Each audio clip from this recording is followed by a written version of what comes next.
పల్లవి ప్రశాంత్ తెలుగు రాష్ట్ర ప్రజలకు పరిచయం అక్కర్లేని పేరు. బిగ్ బాస్ సీజన్ 7లో తన ఆటతో ప్రేక్షకుల మనసు గెలిచి బిగ్ బాస్ సీజన్ 7 విజేతగా నిలిచాడు. ఒక యూట్యూబర్గా, ఫోక్ సాంగ్స్ క్రియేటర్గా జీవితాన్ని మొదలుపెట్టిన ప్రశాంత్ ప్రయాణంలో ఎన్నో ఎత్తుపల్లాలు ఉన్నాయి. జీవితంలో ఎదురైన ఒడిదుడుకులకు ఒకానొక సందర్భంలో కుందామనుకున్నాడు.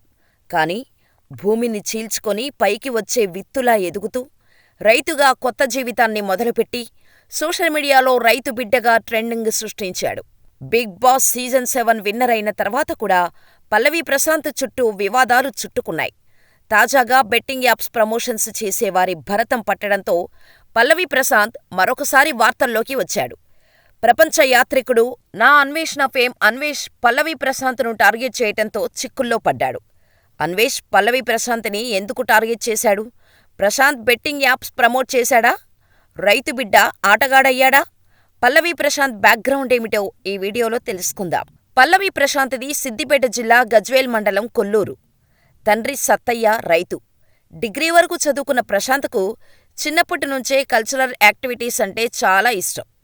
స్నేహితులతో కలిసి యూట్యూబ్ ఛానల్ ప్రారంభించి ఫోక్ సాంగ్స్తో నెటిజన్లకు దగ్గరయ్యాడు.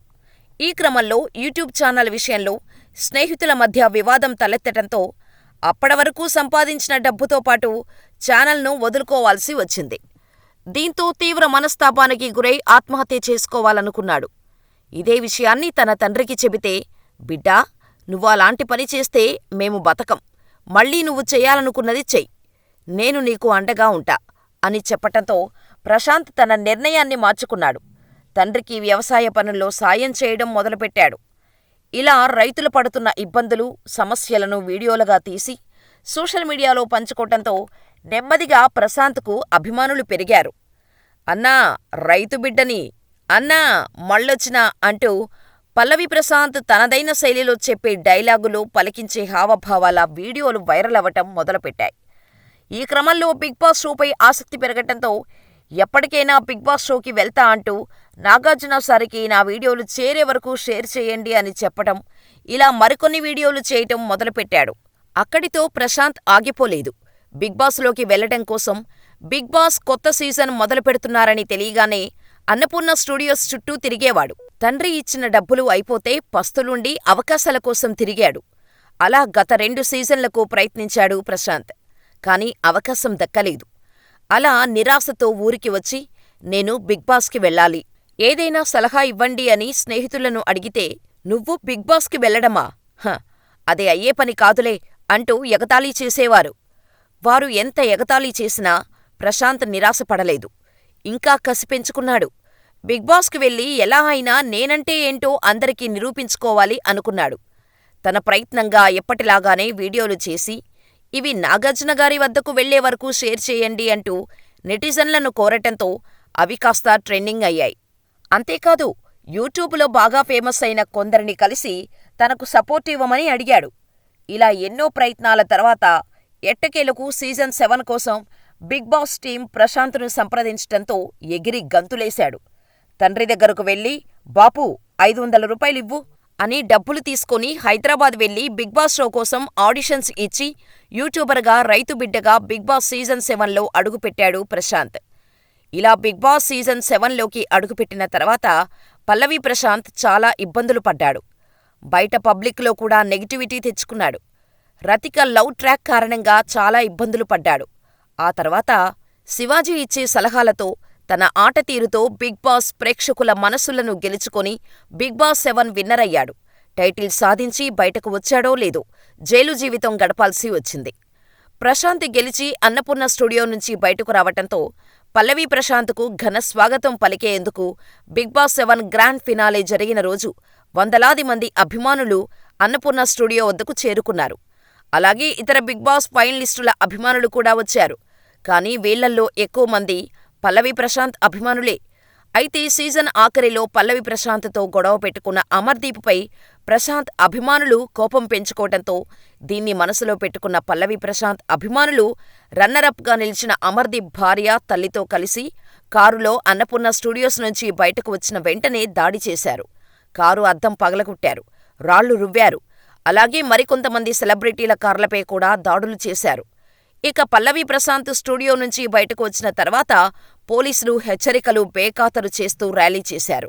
అంతకుముందే పల్లవి ప్రశాంత్, అమరదీప్ అభిమానులు రోడ్డుపై గొడవపడి అటుగా వచ్చిన ఆర్టీసీ బస్సులపై దాడులు చేశారు. 6 ఆర్టీసీ బస్సుల అద్దాలను ధ్వంసం చేశారు. దీనిపై Telangana RTC MD VC Sajjanar ఆగ్రహం వ్యక్తం చేశారు. అభిమానం పేరుతో వికృత చేష్టలు చేస్తే చూస్తూ ఊరుకోమని హెచ్చరించారు. తాము జూబ్లీహిల్స్ పోలీసులకు ఫిర్యాదు చేశామని చెప్పారు. సజ్జనార్ ట్వీట్ చేసిన తర్వాత జూబ్లీహిల్స్ పోలీసులు సైతం రంగంలోకి దిగారు. ఘటనను సుమోటోగా తీసుకుని పల్లవి ప్రశాంత్తో పాటు మరో 4గురిపై కేసులు నమోదు చేశారు. ఈ కేసులో మొత్తం 5గురిని నిందితులుగా పేర్కొనగా A4, A5లను ఇప్పటికే అరెస్ట్ చేశారు. తాజాగా A1 పల్లవి ప్రశాంత్ను అరెస్ట్ చేశారు. పల్లవి ప్రశాంత్తో పాటు ఈ కేసులో A2గా ఉన్న ఆయన తమ్ముడు రవిరాజ్ను గజ్వేల్ పోలీసులు అదుపులోకి తీసుకుని ప్రశాంత్ స్వగ్రామమైన గజ్వేల్ మండలం కొల్గూరులో ఆయన నివాసం వద్దే అరెస్ట్ చేసి హైదరాబాదుకు తీసుకువెళ్లారు. ఇలా పల్లవి ప్రశాంత్పై మొత్తం 9 సెక్షన్ల కింద కేసు నమోదు చేశారు. ఇలా ఆ తర్వాత జైలు నుంచి బయటకు వచ్చిన పల్లవి ప్రశాంత్ బెట్టింగ్ యాప్స్ని ప్రమోట్ చేయటం మొదలుపెట్టాడు. ఇప్పుడు ఈ ప్రమోషన్సే పల్లవి ప్రశాంత్ని మరోసారి జైలుకు పంపించేలా ఉన్నాయి. ఇండియన్ గవర్నమెంట్ బెట్టింగ్ యాప్స్ని స్టార్ సెలబ్రిటీలు ప్రమోట్ చేయకూడదని చాలా కఠినమైన నియమం పెట్టింది. అయినప్పటికీ కొందరు సెలబ్రిటీలు ప్రమోషన్స్ ఆపలేదు. దీంతో బెట్టింగ్ యాప్స్ ప్రమోట్ చేస్తున్న వారిపై ప్రభుత్వం చర్యలు తీసుకుంటోంది. ఇలా ప్రమోట్ చేసిన వారిలో పల్లవి ప్రశాంత్ కూడా ఉన్నాడు. దీంతో మరోసారి వివాదాల్లో చిక్కుకున్నాడు పల్లవి ప్రశాంత్. ఈ క్రమంలోనే సోషల్ మీడియాలో బెట్టింగ్ రాయుళ్ల భరతం పట్టడం కోసం నా అన్వేషణ ఫేమ్ అన్వేష్ రీసెంట్గా టీఎస్ఆర్డీసీ ఎండీ, ఐపీఎస్ ఆఫీసర్ సజ్జనార్తో కలిసి లైవ్ వీడియో చాట్ చేయటంతో బెట్టింగ్ రాయుళ్లు వరుస అరెస్టులు జరుగుతున్నాయి. ఈ క్రమంలో అన్వేష్ పల్లవి ప్రశాంత్ని టార్గెట్ చేస్తూ పల్లవి ప్రశాంత్ గుట్టు మొత్తం రట్టు చేసే పనిలో పడ్డాడు. పల్లవి ప్రశాంత్ గతంలో 2 బెట్టింగ్ యాప్స్కి బ్రాండ్ అంబాసిడర్గా వ్యవహరించాడని, ఇతన్ని చూస్తేనే అసహ్యం వేస్తుందని, రైతుబిడ్డ అంటూ బిగ్ బాస్ హౌస్లోకి వెళ్లే ముందు నాకు మెసేజ్ చేశాడని, ఇలా బిగ్ బాస్ హౌస్లోకి వెళ్తున్నాను, దయచేసి నాకు సపోర్ట్ చేస్తూ ఒక వీడియో చేయండి అని అడిగాడని, నేను అలాంటివి ప్రోత్సహించను బ్రదర్ అని చెప్పానని, అతను నేను బిగ్ బాస్ హౌస్కి వెళ్లి రైతుల గొప్పదనం తెలియచేసి ప్రైజ్ మనీని రైతుల కోసమే ఖర్చు చేస్తానని చెప్పాడని, కానీ చివరకు బయటకు వచ్చిన తర్వాత చేస్తాను అని చెప్పిన పనిని చేయడం మానేసి బెట్టింగ్ యాప్స్ని ప్రమోట్ చేస్తూ యువతను చెడగొడుతున్నాడని, ఇతనికి ఖచ్చితంగా జైలు శిక్ష పడేలా చేస్తానని ఈ సందర్భంగా అన్వేష్ చెప్పుకొచ్చాడు. ఈ కేసు బుక్ అయితే కనీసం 2 ఏళ్లు జైలు జీవితం గడపాల్సి వస్తుందని, అందుకు సిద్ధమవ్వాలంటూ పల్లవి ప్రశాంత్ను హెచ్చరించాడు అన్వేష్. దీంతో పల్లవి ప్రశాంత్ మరోసారి వార్తల్లోకి వచ్చాడు.